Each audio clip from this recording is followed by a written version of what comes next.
जय संविधान, जय भीम, महात्मा गांधी की जय, गोडसे मुर्दाबाद। देखिए, आज पब्लिक इंडिया में मैं ये प्रश्न उठाना चाहता हूं कि क्या भारतीय जनता पार्टी हिंदू विरोधी पार्टी है, जाट विरोधी पार्टी है, मराठा विरोधी पार्टी है, यादव विरोधी पार्टी है। और क्योंकि ये तीनों जातियां जिनका मैंने नाम लिया, ये सब ऐसी जातियां हैं जो कि शक्तिशाली जातियां हैं। हमारे वेस्टर्न यूपी में, हरियाणा में, राजस्थान में जाट कम्युनिटी एक ऐसी कम्युनिटी है जो खेतीहर कम्युनिटी भी है, अन्न भी पैदा करती है, किसान भी है, अन्नदाता भी है, सेना में भी है, पुलिस में भी है और शक्तिशाली लोग हैं। जो भारत की शक्ति का अगर प्रदर्शन करना हो तो उसमें जाट आगे रहते हैं और इनका बड़ा गौरवशाली इतिहास है। इसके बाद यदुवंशी जो उत्तर प्रदेश और बिहार, बाकी हर जगह हैं लेकिन उत्तर प्रदेश बिहार में काफी हैं, ये भी एक ऐसी कौम है जो मजबूत कौम है और अपने क्षेत्र में प्रभाव रखती है और जो भारतवर्ष की ताकत है उसके अंदर इजाफा करती है। तीसरी कौम जिसके बारे में मैं जिक्र करना चाहता हूं, मराठा, जो महाराष्ट्र के अंदर है, बहुतायत में है, बड़ी पॉपुलेशन में है। छत्रपति शिवाजी महाराज के वंशज, वो भी एक बड़ी मजबूत कौम है और वो भी देश के गौरवशाली इतिहास को आगे बढ़ाने में और हमेशा से उनका बड़ा अच्छा रोल रहा है। तो मराठा, जाट और यादव, और ये सब हिंदू हैं, ये तीनों जातियां हिंदू हैं। लेकिन भारतीय जनता पार्टी और मोदी सरकार किस प्रकार से अपने तुच्छ निहितार्थ इन जातियों को छोटा दिखा रही है और इनका अपमान कर रही है, और ये जातियां भी उसको सहन कर रही हैं, ये बात मुझे वास्तविकता में समझ में नहीं आ रही। यादवों के बारे में आपको पता ही है, बिहार, उत्तर प्रदेश के अंदर ये प्रसारित किया गया कि अखिलेश यादव और तेजस्वी यादव, लालू प्रसाद यादव ये एमवाई समीकरण के लोग हैं, मुसलमान और यादव। और यादवों को अकेला छोड़ दिया गया, उनको एक प्रकार से समाज से, हिंदू समाज से अलग करके आंक लिया गया और बाकी हिंदुओं पे, जिसमें मेनली सवर्ण लोग हैं, ब्राह्मण हैं, राजपूत हैं, वैश्य हैं, उनको अपनी तरफ जोड़ लिया और वो अच्छी खासी पॉपुलेशन है।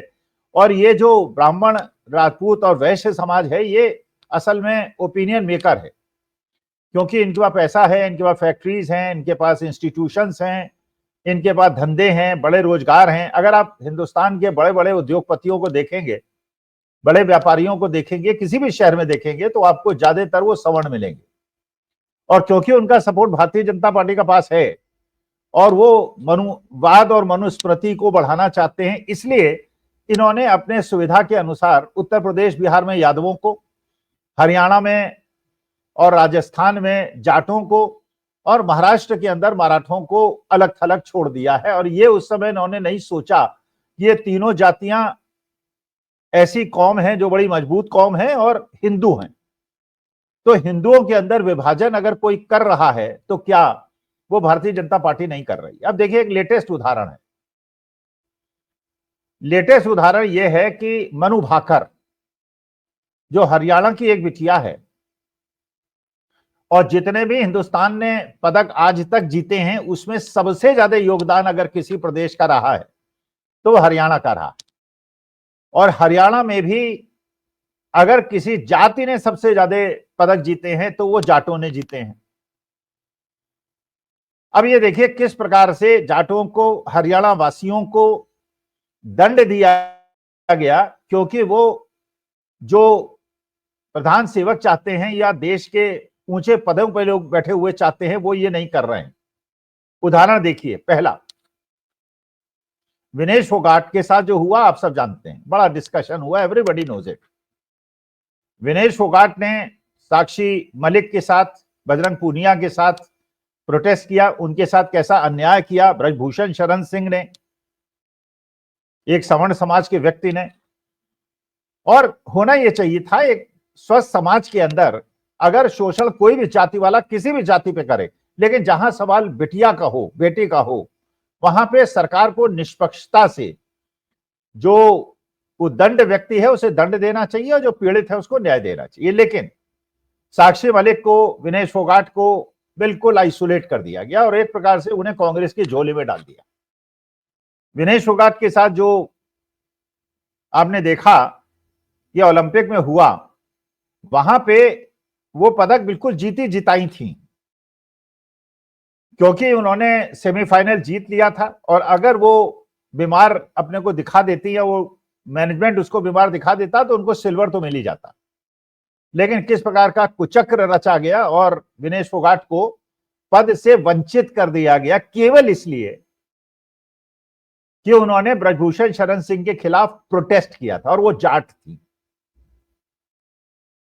तो विनेश फोगाट का अगर दोष केवल ये था कि वो हरियाणा की थी और जाट थी और मोदी जी के खिलाफ, भाई लोकतंत्र के अंदर किसी के समर्थन और किसी का विरोध करना ये उनका अधिकार है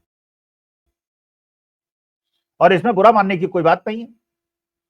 अब मनु भाकर ये भी हरियाणा की हैं, ये भी जाट हैं, बड़ी प्यारी बिटिया है देश की, और जिस प्रकार से इन्होंने देश को गौरवान्वित किया है, आप सोचिए आज तक के ओलंपिक्स में केवल 2 बार ऐसा हुआ है जी भारत के एक ही खिलाड़ी को 2 पदक मिले।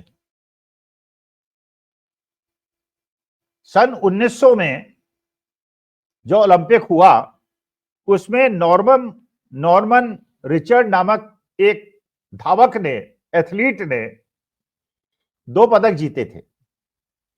और 1900 में आप जानते हैं कि भारतवर्ष जो था वो ब्रिटेन के शासन में था, तो उसमें बड़ी कंट्रोवर्सी भी हुई थी कि साहब ये जो जीते हैं व्यक्ति है तो भारतीय, लेकिन क्योंकि भारत यूके के अधीन है तो ये पदक यूके को मिलना चाहिए या भारत को मिलना चाहिए। लेकिन चलिए, गुड सेंस प्रिवेल्ड और वो पदक हमारे देश भारत को मिले और हमारा गर्व से मस्तक ऊंचा हुआ। 124 साल बाद मनु भाकर जो फरीदाबाद की रहने वाली है, इन्होंने 2 पदक जीते, एक ही टूर्नामेंट में, एक ही ओलंपिक में 2 पदक जीते। और इन्होंने पदक जीते शूटिंग में। तो इसका मतलब यह है कि भारत के इतिहास में ये दूसरी ऐसी खिलाड़ी हैं जिन्होंने एक ही ओलंपिक में 2 पदक जीते। तो इनका तो बड़ा सम्मान होना चाहिए था। लेकिन जैसे विनेश फोगाट का अपमान हुआ क्योंकि वो हरियाणा वासी है और जाट हैं, मनु भाकर भी जाट हैं, हरियाणा वासी है, तो इस बार जो ध्यानचंद अवार्ड दिया गया, खेल पदक दिए गए, उसमें मनु भाकर का नाम निकाल दिया गया। अब प्रश्न ये उठता है कि मनु भाकर जैसे जिसने एक इतिहास रचा है और 124 साल के बाद दोबारा ऐसा हुआ है कि एक ही धावक को, एक ही खिलाड़ी को 2 पदक मिले हैं, उसको पदक क्यों नहीं मिला? तो क्या इसलिए कि वो हिंदू हैं, क्या इसलिए कि वो जाट हैं, क्या इसलिए कि वो हरियाणा वासी हैं, या इसलिए कि जब पदक जीतने के बाद वो सोनिया गांधी से मिलने गई, राहुल गांधी से मिलने गई, बड़ी अच्छी मुलाकात सबने देखी, राहुल गांधी, सोनिया गांधी ने सम्मान दिया, देना भी चाहिए, हम सब सम्मान देंगे जिस दिन मनु भाकर हमारे सामने पड़ेगी, क्योंकि देश की बिटिया है, उसने देश का नाम गौरवान्वित किया है। और वो मोदी जी से मिलने नहीं गई। अब यही बात, अब सोचिए कितना तुच्छापन है, कितना छोटापन है। अरे मानी मोदी जी के बाद बहुत सारे काम हैं, उनको इटली जाना होता है, अमेरिका जाना होता है, सऊदी अरेबिया जाना होता है, कुवैत घूमने जाना होता है, बांग्लादेश में अडानी जी को प्रोजेक्ट दिलाने जाना होता है, जहां भी वो जाते हैं। तो उनके बाद मोदी जी का एक काम तो है नहीं, हजारों काम है। अडानी जी को प्रोजेक्ट दिलाना उनका काम है, अडानी जी को बचाना उनका काम है, संसद के अंदर किस प्रकार से अडानी जी पर डिस्कशन ना हो यह करना काम है, उनके लेफ्टिनेंट का, बाबा साहब भीमराव अम्बेडकर का अपमान करना काम है। तो उनके पास एक काम तो है नहीं।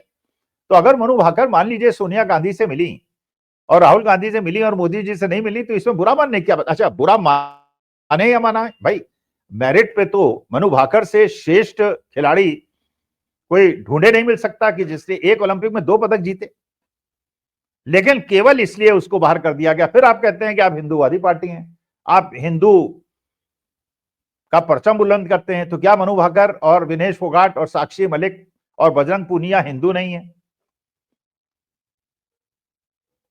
तो ये जो नैरेटिव ये लोग चला रहे हैं कि हिंदुत्व की बात भी करना और हिंदुओं के साथ अत्याचार भी करना, ये देश की जनता को समझना बहुत ज्यादा आवश्यक है। आज सुबह मेरे पास एक व्हाट्सएप पे मैसेज आया, आशा है काफी लोगों के पास, आपके पास आया होगा।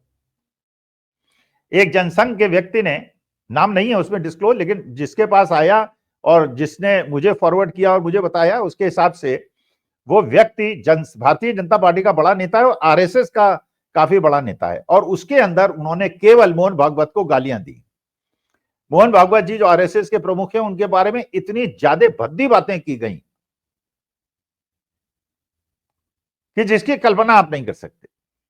चक्रपाणी जी महाराज को भी आपने सुना होगा, एक महामंडलेश्वर हैं जो नेत्रविहीन है, उनका मोहन भागवत जी के बारे में जिस प्रकार का स्टेटमेंट आपने सुना होगा।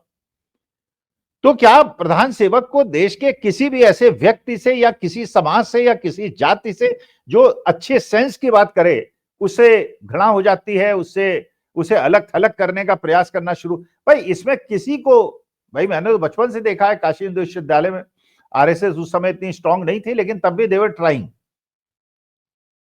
समाजवादी योजन सभा स्ट्रांग थी, कांग्रेस स्ट्रांग थी और कम्युनिस्ट स्ट्रांग थे, लेकिन आरएसएस, लेकिन वो प्रयास कर रहे थे। तो आरएसएस ने भारतीय जनता पार्टी को स्थापित किया है और उसी आरएसएस के प्रमुख को इस प्रकार से अपमानित करना और गालियां देना और अभद्र भाषा का प्रयोग करना, यह कौन सा संयोग है या प्रयोग है? और ये संत लोग जो आके बैठ जाते हैं, ये अपने को हिंदू कहते हैं, तो क्या मोहन भागवत भी हिंदू नहीं है? जैसे विनय फोगाट क्या हिंदू नहीं है, बजरंग पूनिया क्या हिंदू नहीं है, मनु भाकर क्या हिंदू नहीं है, मोहन भागवत क्या हिंदू नहीं है? तो इनको जहां सुविधा होती है वहां हिंदुत्व के नाम पे एक कमजोर आदमी को खड़ा करके जो इनके कठपुतली की तरह काम करे, बड़े बड़े समाजों को आइसोलेट करना जो इनकी रणनीति है। और ये बड़े उस समाज को आइसोलेट करते हैं जो कि हिंदुई समाज का एक सशक्त समाज है। जैसे मैंने आपसे कहा, महाराष्ट्र के अंदर मराठा, हरियाणा और राजस्थान के अंदर जाट और उत्तर प्रदेश बिहार के अंदर यादव।